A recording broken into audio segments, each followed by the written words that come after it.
بسم اللہ الرحمن الرحیم۔ اگر ہم نے اپنے نماز پڑھانے والے اماموں کی قدر نہ کی جو اللہ کے سامنے ترجمان ہوتے ہیں ہماری طرف سے، تو آنے والے وقت میں فرض پڑھانے والا تو دور کی بات، نماز جنازہ پڑھانے والا بھی کوئی نہ ملے گا۔ اللہ ہم سب کو اپنے ائمہ حضرات کی، ائمہ کرام کی قدر کرنے کی توفیق عطا فرمائے۔ جی السلام علیکم ورحمۃ اللہ۔ وعلیکم السلام ورحمۃ اللہ وبرکاتہ۔ جی حضرت جو مفتی جاوید صاحب جی مفتی جاوید احمد عرض کر رہا ہوں۔ حضرت بچے نائد قدل سری نگر پہ جی حضرت جی بتائیے۔ جی تو مفتی صاحب سوال اغزت مگر یمو برونٹ بتائی درخواست کی بحقات ریکارڈنگ کرے۔ بالکل بالکل حضرت کریو ریکارڈنگ۔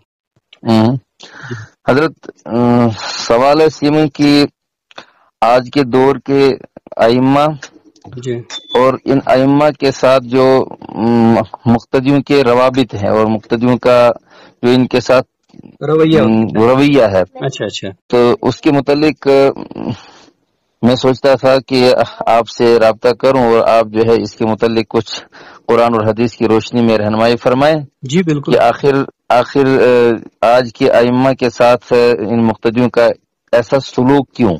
جی تو آپ مجھے تھوڑا قرآن اور حدیث کی روشنی میں جی کچھ فرمائیں۔ جی بالکل۔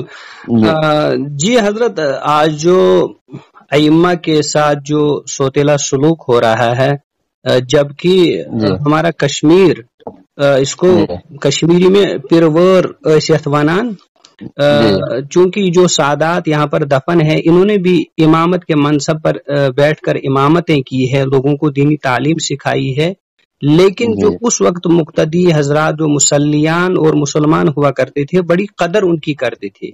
اسی قدر کی بنیاد پر آج ہمارا جو کشمیر ہے یا بیرون کشمیر یا جموں کشمیر کے علاوہ جو دین اور کلمہ پڑھنے والے ہیں یہ انہی کی قربانیاں ہیں، چونکہ وہ امامت کے منصب پر یہ سادات اور بزرگان دین ہوا کرتے تھے، وہ دینی تعلیم بھی اور تربیت بھی کرتے تھے، لیکن لوگ ان کی قدر بھی کرتے تھے۔ تو ان کی جو زیارت گاہیں ہیں ابھی جو مدفون ہے یہاں کشمیر میں، کشمیر کے سرزمین میں، ان کی جو عقیدت مندی وہ عیاں ہیں، آج کل لوگ دیکھتے ہیں۔ وہ جب انہوں نے ان کی قدر کی تھی تو اسی بنیاد پر آج تک یہ دینی ماحول اور علمی دین کا چرچا جگہ جگہ ہے، دینی ادارے کھڑے ہیں الحمدللہ۔ البتہ حضرت یہ جو آج کل دیکھا گیا، بہت سارے فون بھی اس سے پہلے بھی آپ ہی جیسے سائل تھے انہوں نے بھی اس بارے میں سوال پوچھا تھا، ہوتا کیا ہے ائمہ بیچارے جو فارغین علماء ہوتے ہیں سارے تو میں نہیں کہوں گا، کہیں جگہ ایسے گاؤں دیہاتوں کے شہروں کے خصوصاً شہری سری نگر کی بات کروں تو کچھ قدر بھی کرتے ہیں، لیکن ایسے کچھ المیہ آمیز اور دکھ بری باتیں ہیں کہ امام حضراتوں کے ان سے باتیں ہوئی، انہوں نے بتایا کہ بھائی ہم کہیں امامت کے منصب پر فائز ہو جاتے ہیں، پہل تو ہمارے مقتدی اور جو مسلین ہوتے ہیں بڑی قدر کرتے ہیں، 1 سال 1.5 سال، لیکن اس کے بعد کیا ہوتا ہے پھر مقتدی اور مسلیون کی طرف سے ایک ناروا سلوک اور سوتیلا ماں جیسا سلوک کیا جاتا ہے۔ آخر کیوں، کیا وجہ ہے جبکہ پہلے قدر کرتے ہیں؟ اس بارے میں دونوں طبقوں سے یعنی ہمارے جو ائمہ معزز ائمہ حضرات ان سے بھی گزارش کروں کہ آپ منصب کا خیال رکھیں، وقت کی پابندی رکھیں۔ اس کے علاوہ جو مقتدین ہیں ہمارے جو مسلین ہیں ان سے بھی گزارش ہے کہ اپنے اماموں کی قدر کریں، بھائی یہ ہمارے اور اللہ کے درمیان ایک ترجمان کی حیثیت سے کھڑے ہوتے ہیں۔ مثال بستی کا کوئی کسی بڑے آفیسر کے پاس جاتے ہیں، وہاں جو بات کرنے والا ہوتا ہے ترجمان ہوتا ہے، اس سے ہم بڑی قدر کرتے ہیں، جبکہ یہ اللہ کے سامنے ہمارا ترجمان ہوتا ہے۔ تو ہمیں فرض بنتا ہے اس کی قدر کریں، ان کی ضروریات کا خیال رکھیں، ان کی رہائش کا خیال رکھیں، ان کا ادب و احترام کریں، کبھی تھوڑا سا انتظار کرنا پڑے کوئی بات نہیں۔ حالانکہ قرب قیامت میں سے ایک روایت ایسی بھی ہے کہ رسول اللہ صلی اللہ علیہ وسلم نے فرمایا کہ بھائی قرب قیامت میں ایک ایسا بھی ہے کہ میری امت میں ایک زمانہ آئے گا کہ منصب امامت کے لیے، امام بننے کے لیے کوئی تیاری نہیں ہوگا، یہاں تک کہ لوگ ایک دوسرے کو دھکے دیں گے، اللہ حفاظت فرمائے۔ تو جب ایسا ناروا سلوک اور سوتیلا جیسا سلوک اماموں کے ساتھ ہوتا ہے تو پھر ایسا کے ساتھ وہ ناروا سلوک کرتے ہیں، اللہ رحم کرے۔ وہ بہرحال اندرون کا تو اللہ جانتا ہے، اللہ ان کی بھی عبادت قبول میں۔ بس مجموعی طور یہ ہے کہ اپنی اماموں کی گزارش ہے میرے اپنے مسلمین اور اپنے مسلمانوں سے کہ اپنے ائمہ کی قدر کریں، ان کی ضروریات کا خیال رکھیں، رہائش کا خیال رکھیں، اور جو سلوک پہلے یہ کرتے ہیں جب نئے نئے امام صاحب ہوتے ہیں، بڑا ان کے ساتھ اچھا سلوک، لیکن جو ہی ان کے 2 سال 3 سال ہوتے ہیں تو پھر وہ ناانصافی والا سلوک اور وہ سوتیلا جیسا سلوک ہوتا ہے، تو مطلب بہانہ بازی ہوتی ہے، کبھی یہ کبھی وہ۔ حالانکہ ایک امام صاحب مجھے ملے، انہوں نے بڑی دکھ بھری کہانی بتائی کہ بھائی ہمارے شہر میں ایک جگہ امام صاحب تھے، تو کیا ہوا ان کے ساتھ واللہ عالم، البتہ اتنا کہا گیا ان سے کہ امام صاحب آپ اپنا انتظام کرے، چونکہ امام صاحب کی بڑی بالغہ بیٹیاں تھی، بیچارے مجبور تھے، ابھی انتظار کر رہے تھے دوسری کہیں جگہ انتظام ہونے کا۔ تو جب وہ جو بڑے تھے ذمہ دار تھے، انہوں نے ان کو بولا امام صاحب آپ نکلیں گے یا آپ کی ٹانگ پکڑ کر میں نکالوں گا؟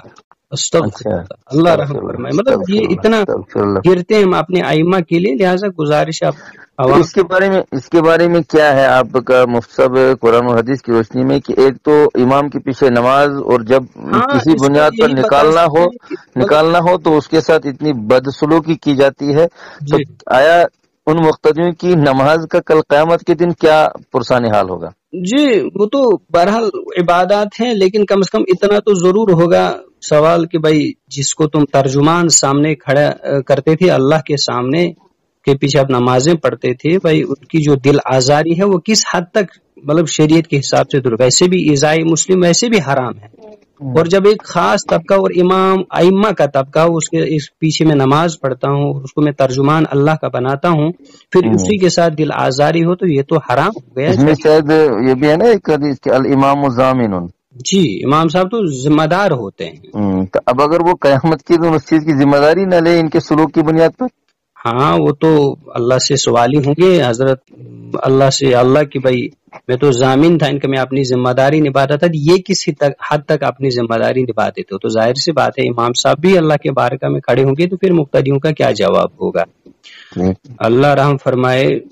ایسا بھی تو ہوگا کہ بھائی ان کے اماموں کا نمازوں کا میں ترجمان تھا، اور وہ جب مقتدیوں نے ایسا غلط سلوک اپنے امام کے ساتھ کیا ہو تو آخر میں تو ہو سکتا ہے وہ کل ان کو پہچاننے سے انکار کر دے۔ ہاں ایسا بھی ہے، اللہ رحم فرمائے، اللہ رحم فرمائے۔ تو ایسے گزارش ہے اپنے عوام سے اور اپنے ائمہ حضرات سے، خصوصاً جو عالم ایک علماء جو ائمہ امام صاحب امام کے منصب پر فائز ہیں، ان کی تو خاص قدر، ویسے تو سارے امام برابر ہیں ماشاءاللہ، ویسے بھی نائب رسول ہوتے ہیں، بے فرض بنتا ہے ان کی قدر کریں، ان کی ضروریات، اور وہی محبت بھرا سلوک کرے جو پہلے ان کے ساتھ کرتے ہیں۔ کیا وجہ ہے کہ 1 سال 6 مہینے بڑی قدر کرتے ہیں، اس کے بعد ہم ان کے ساتھ ناروا سلوک کرتے ہیں اور بہانہ بازیاں کرتے ہیں؟ لہٰذا گزارش ہے اپنے عوام سے، مسلمین سے، کہ اپنی بھی نمازوں کی قدر کریں۔ یہ تو ایسے ہی کسی نے وہ بڑا اچھا کہا ہے کہ بھائی جس برتن میں کھاؤں اسی کو چھید کروں، یہ تو صحیح نہیں۔ ایک تو میں اس کو ترجمان خدا بناتا ہوں سامنے، پھر اسی کے پیچھے بہانہ بازیاں غیبتیں، تو اس سے ہم بچیں۔ اور ائمہ حضرات سے بھی گزارش ہے کہ وہ اپنے وقت کی پابندی کریں اور نرمی کا سلوک کریں، ویسے بھی یہ منصب رسول اللہ صلی اللہ علیہ وسلم ہے۔ اور مسلمین سے بھی گزارش ہے کہ اپنے امام کی قدر کریں، تاکہ کہیں ایسا نہ ہو کہ اس امامت کے منصب سے سارے چڑھنے لگے، کوئی ہمیں نماز پڑھانے والا بھی نہ ملے۔ صحیح بات ہے مفتی صاحب۔ جی شکریہ مفتی صاحب، آپ کا وقت لیا اور آپ نے قرآن اور حدیث کی روشنی میں مجھے تشفی بخش جواب دیے۔ تو دعا کیجیے گا اللہ تبارک و تعالی ہم سب کو ہدایت کاملہ عطا فرمائے۔ آمین آمین، اللہ ہم سب پر رحم فرمائے۔ آمین آمین آمین۔ السلام علیکم۔ السلام علیکم۔